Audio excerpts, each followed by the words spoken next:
Marie-Luce Panchard, ministre de l'Outre-mer et l'invitée de TV5 Monde. Bonjour Madame la ministre, merci d'être avec nous. Alors vous étiez avec le président de la République il y a encore quelques jours à la Réunion à Mayotte. On va d'abord parler de ce référendum qui a concerné la Martinique et la Guyane, qui a marqué finalement la volonté de ces territoires français ultramarins d'avoir une assemblée unique, une gestion différente, mais quand même garder un lien assez fort avec la métropole.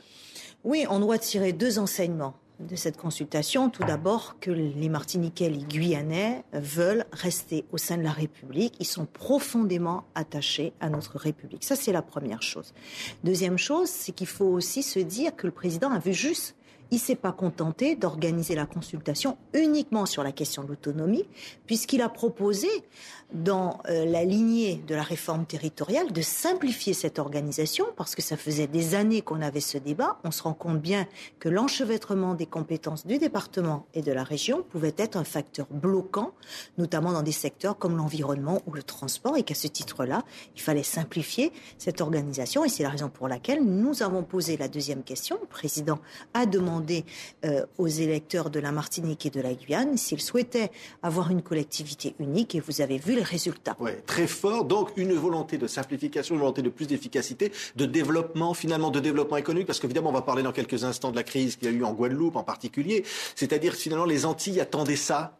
Oui, ils attendaient ça, je vais vous dire pourquoi. Parce que chaque fois qu'ils ont exprimé des difficultés, ce qui est tout à fait normal dans une société où on peut rencontrer des difficultés, notamment par rapport à une organisation, un mode de transport qui n'est pas adapté, on répondait toujours: on n'y arrive pas à cause du statut. Et je crois qu'ils ont voulu marquer un coup d'arrêt en disant: ce n'est pas forcément une question de statut, c'est peut-être une question d'organisation, il faut simplifier. Mais ce qu'on arrive à faire dans certaines régions de la France métropolitaine, pourquoi nous ne pourrons pas le faire ici chez nous?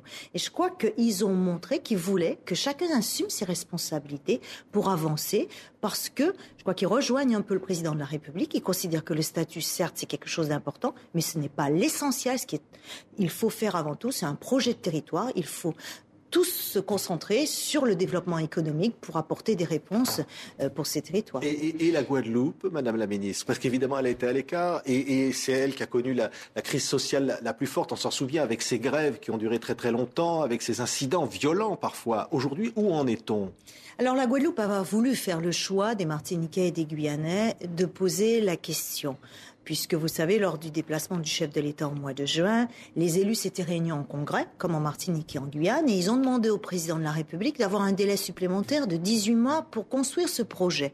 Le président a toujours considéré que ce n'était pas le sien, donc il s'adapte à la volonté des élus. Simplement, aujourd'hui, il n'y a toujours pas de projet, et peut-être qu'on peut se poser un certain nombre de questions. En tout cas, j'espère que les élus de la Guadeloupe et de la Martinique tireront des enseignements du scrutin qui a eu lieu en Martinique et en Guyane, parce que je crois que ça aurait pu permettre de clarifier un certain nombre de choses, notamment par rapport à la position. Moi, je crois qu'à terme, peut-être il faudra le faire, parce que vous avez encore un discours qui est porté par le collectif, le LKP, qui est très fort, et sur un certain nombre d'interrogations, on voit bien qu'ils ont envie de nous emmener sur cette évolution statutaire avec plus d'autonomie. Je crois qu'il faut que les Guadeloupéens puissent très clairement dire, s'ils ne souhaitent pas cette autonomie, que ça puisse se faire au travers des urnes. C'est la seule façon de ramener les choses de manière démocratique et ne pas laisser la rue emporter le débat public. Un mot, parce que la Polynésie connaît, par exemple, et puis la Nouvelle-Calédonie aussi d'ailleurs, dans les territoires du Pacifique Sud, une forme d'autonomie aussi, une autonomie avancée, mais vous allez changer là-bas, notamment en Polynésie, le mode de scrutin.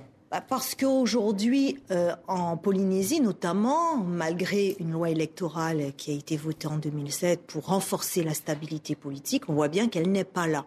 Donc il est du souci de l'État aujourd'hui de mettre tout en œuvre pour garantir cette stabilité. Mais la loi, on pourra aller au bout de la loi, mais la loi ne changera pas aussi le comportement des hommes, parce qu'on voit bien, on a bien vu qu'il y a eu des alliances contre nature, qu'il y a eu des alliances de circonstances, qu'on est parfois dans un nomadisme politique qui ne va à l'encontre de l'intérêt de ce territoire. Donc l'État va proposer une loi pour, notamment sur la question de la prime majoritaire, trouver des moyens qui permettront de garantir encore plus cette stabilité politique.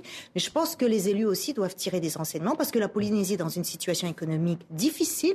Vous avez vu les chiffres, le tourisme ne cesse de diminuer. diminué. L'activité perlière n'est plus ce qu'elle était il y a quelques années. Donc il faut que les élus comprennent qu'on ne peut pas rester dans cette instabilité parce qu'elle nuit énormément à l'image et elle ne permet pas les investissements. Et la Nouvelle-Calédonie, il y avait le syndicat USTKE qui a manifesté. Là, il y a eu évidemment un syndicaliste qui d'ailleurs a même été mis en prison parce que bon voilà et qui est sorti maintenant. Quelle est la situation? Alors la situation de la Nouvelle-Calédonie est complètement différente parce que vous savez qu'il y a les accords de Nouméa et que par rapport à ce processus, la population de la Nouvelle-Calédonie va être amenée à se prononcer sur la question de son indépendance, alors soit en 2014, soit en 2018.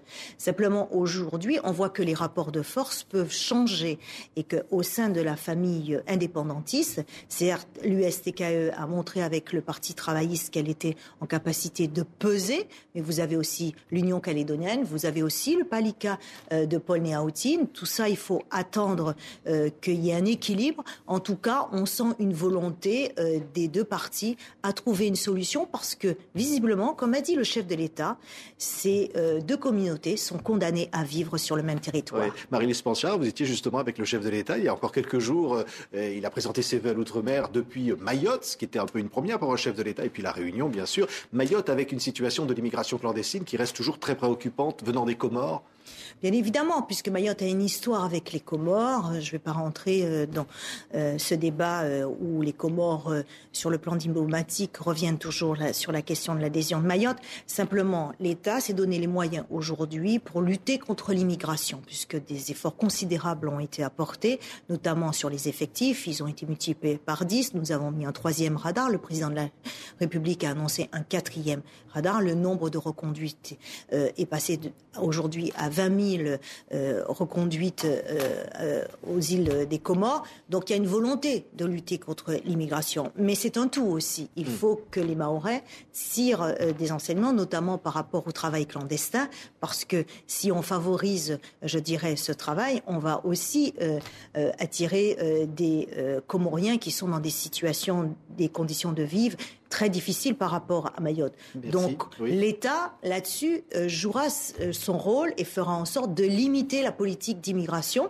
Mais ça aussi, ça passe par la volonté des Mahorais de s'associer à cette politique. Un mot simplement, une phrase. Vous souhaitez changer le visage de l'outre-mer pour la métropole? C'est ça, on sent que le climat a changé. Hein. Je souhaite changer et puis je crois que dans le discours politique, le président a donné un peu le tempo en disant il faut arrêter de penser toujours que l'outre-mer a besoin de la métropole. Il faut aussi penser que la métropole a peut-être besoin de l'outre-mer. Lorsqu'on voit le programme qui est lancé pour lutter contre le réchauffement climatique, pour préserver la biodiversité, pour se tourner vers les énergies renouvelables, quels sont les territoires qui sont les mieux à même de proposer ce type d'orientation en ce qui concerne le développement durable? C'est bien l'outre-mer qui peut être un exemple pour la France, un exemple pour l'Europe.